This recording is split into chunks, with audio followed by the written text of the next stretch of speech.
Pleasant good afternoon and welcome to Focus News Summary.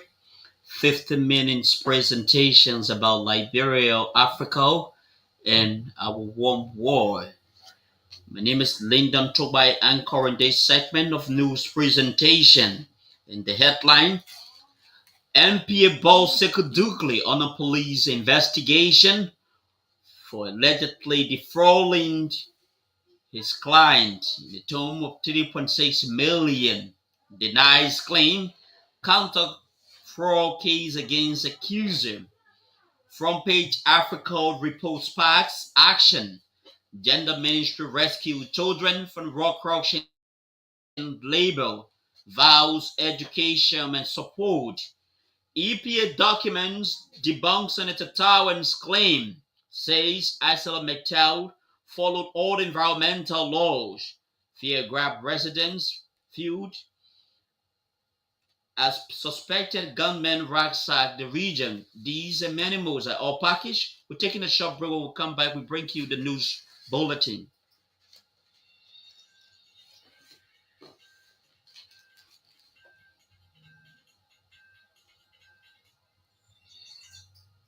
Welcome back and thanks for rejoining us. The Liberian National Police have launched a criminal investigation into allegation involving NPA Managing Director Sekou Dukli and the Chinese investor Yan Dan. Yan's lawyers allege Dukli solicited funds for joint venture, including a water plant and a mining company, but diverted large sum for personal luxury. The further claim Yang paid for Dukli's China trip, business class, Rolex watches, and real estate renovation while receiving nothing in return from the partnerships. In response, Dukli denied wrongdoing, accusing Yan of masterminding the scam to defraud Chinese investors by selling fake equity in a company he didn't fully own. Police has since confirmed that the case is under investigation as both parties filed complaint, leaving a square of conflicting accusations and a court battle in progress. The Ministry of Gender has removed children from the Hazadia's rock corruption site in Dwizon following a powerful front page Africa report that exposed their exploitation. In response to the publication, the ministry team swiftly intervened, halted the labor, met with parents, and launched an emergency child support plan. The rescue plan includes scholarships for the 2025-2026 school year, summer grants to parents, and continuous monitoring on the Street Child Project. Officials warn parents against child exploitation, citing Liberia's child protection laws and violent legal actions for future violations. Community leaders and single mothers praised the media role, calling the government quick response a hopeful turning point for the children's future. Fear grabbed residents of Battlefield community in Dupero when alleged armed robbers stormed the region firing live bullets. According to eyewitness, the alleged operation occurred at 1:50 on Tuesday, largely targeting the home of a local money changer, causing panic among community residents. Eyewitnesses further stated that a suspected gunman fired multiple rounds, thus forcing residents to stay indoors and further preventing residents from contacting authorities. While no life has been lost to the alleged incident, the victim, whose house was targeted, sustained serious injuries. Police arrived at the scene little after the alleged assailants had fled. Initial investigation conducted by the law enforcement led to the recovery of a single barrel gun along with 20 bullet shells, some of which had been used in the suspected robbery.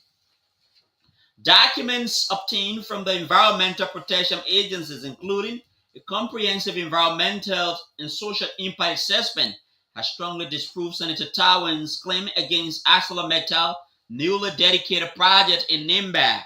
It can be recalled Senator Towan lodged a formal complaint against ArcelorMittal Liberia before the Liberian Senate, alleging breach of legal regulation and EPA regulations in the construction of the iron ore concentrator. according to the ESAP report done by an international consultant.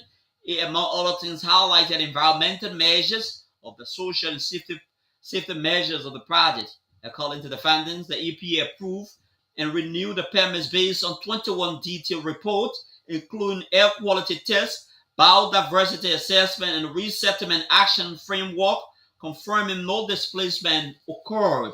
Despite public consultations and documented legal compliance, Senator Towns argued that AML acted unlawfully, raising concerns about the motive behind his persistent accusation. Authorities said that the verified facts demonstrate AML adherence to environmental law, warning against political misinformation, which risks eroding Liberia's regulatory credibility. Bone County Student Union has expressed deep concern over the action of Representative Marvin Cole for allegedly neglecting library project. The union contends that despite laying claim to initiating the project, Representative Cole is yet to complete the facility after reportedly receiving US $50,000 from former Vice President Joel Howard Taylor. According to a release, the group alleged that the project has been used for open defecation, something which is described as unbecoming. They further alleged despite materials being available for the completion of the project, the lawmakers have diverted it for its personal use. Meanwhile, Representative Marvin Cole is yet to respond to the allegation made against him by the union despite efforts to get his comments. This is a reminder that you are listening to Focal News Summary, 15 minutes presentation highlighting developments from Liberia, Africa, and our global village. Let's bring you a quick look at our top stories we are following closely on this afternoon's presentation. MPA Boss Sekou Dukley on a police investigation for allegedly defrauding client. Denies claim counters fraud case against accuser. Front Page Africa reports Sparks action. Gender Ministry rescue children from rock crushing labor, vows education and support. EPA document debunks Senator Towns's claim, says Asala Metal followed all environmental laws. Fear grab Baptist few community residents as suspected gunmen ransack the region. We're taking a short break. When we come back, we bring you a full continuation of our news.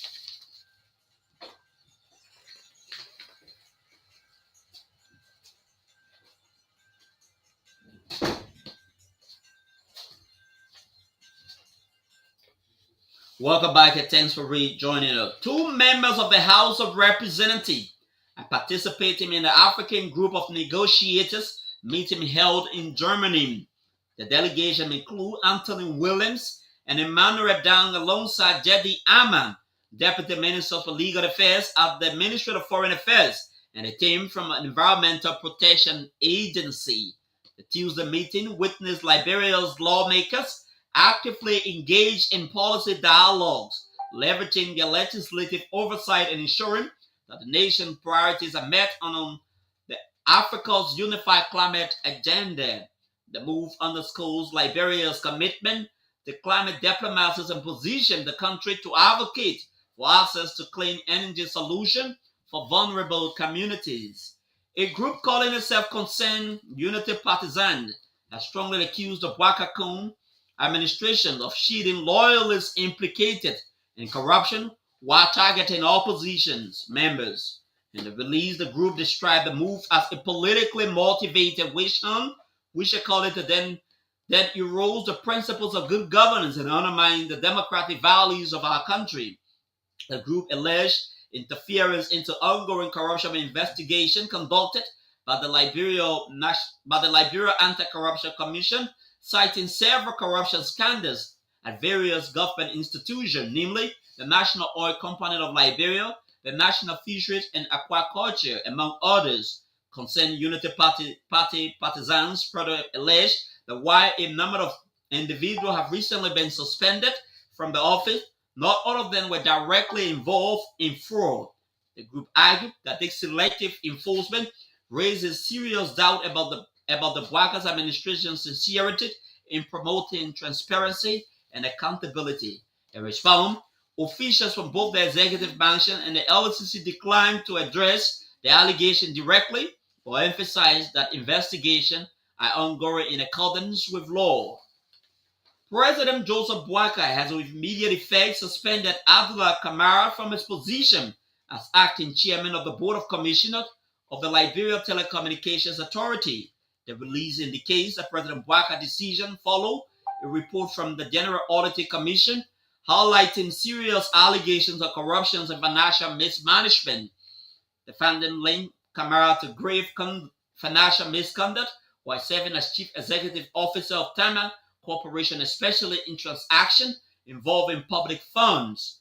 In his letter addressed to Kamara, the Liberian Chief Executive emphasized that his suspension reflects his government commitment to transparency and accountability, adding that this decision goes without pay. Meanwhile, the Liberian leader has ordered Mr. Kamara to fully comply with the Liberia Anti-Corruption Commission and the Ministry of Justice to facilitate the ongoing investigation.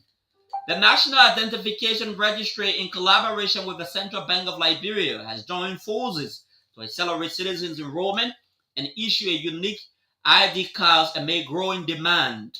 At a recent press briefing, NR head Mr. Andrew Peter announced that 500 new enrollment kits have been secured, with Montserrat County centers increasing from 14 to 164 in the coming days in order to boost accessibility and reduce delay.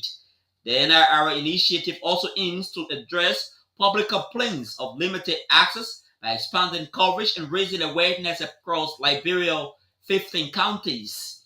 As part of the rollout, 3,000 temporary jobs will be created, with 100 centers opening each in Maghibie, Grand-Bassel, 75 in Lofa, Bong, and Nimba, and smaller counties will receive 50 centers.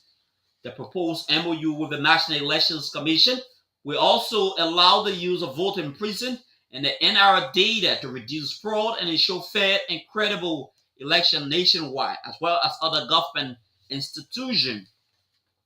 The University of Liberia has launched the first annual Amos Sawyer Public Lecture Series honoring the late statesman and scholar. Held at the Yale Fenway campus, the event was convened by the Amos Sawyer Educational Foundation to promote academic excellence and a dialogue among students, faculty, and national thinkers. Delivering the keynote, Ambassador Deetwan with amazing praise Dr. Sawyer's leadership and legacy, saying he lived well and led with honesty and inspired change through education. Yale Vice President for Academic Affairs, Professor Agnes Taylor, welcomed the guests on behalf of the university, expressing gratitude to Sawyer's Foundation and affirming Dr. Sawyer's enduring legacy. Dr. Josephus Gray and Mr. Chairman Sawyer also pledged to advance the late professor's vision through academic collaboration, scholarship, and the student support at the college named in his honor.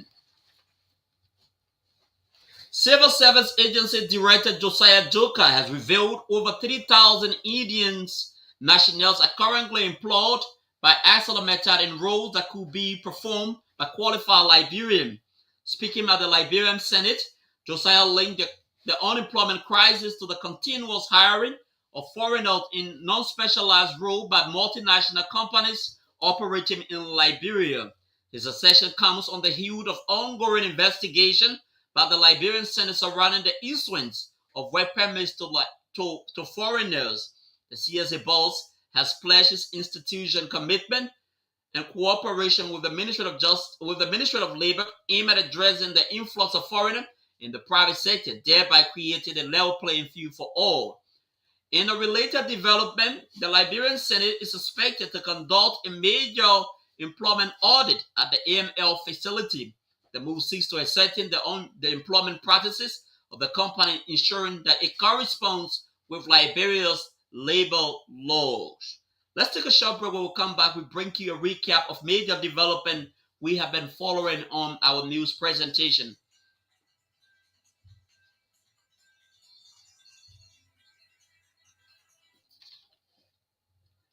NPA boss Sekou Doukley under police investigation for allegedly defrauding clients 3.6 million fraud.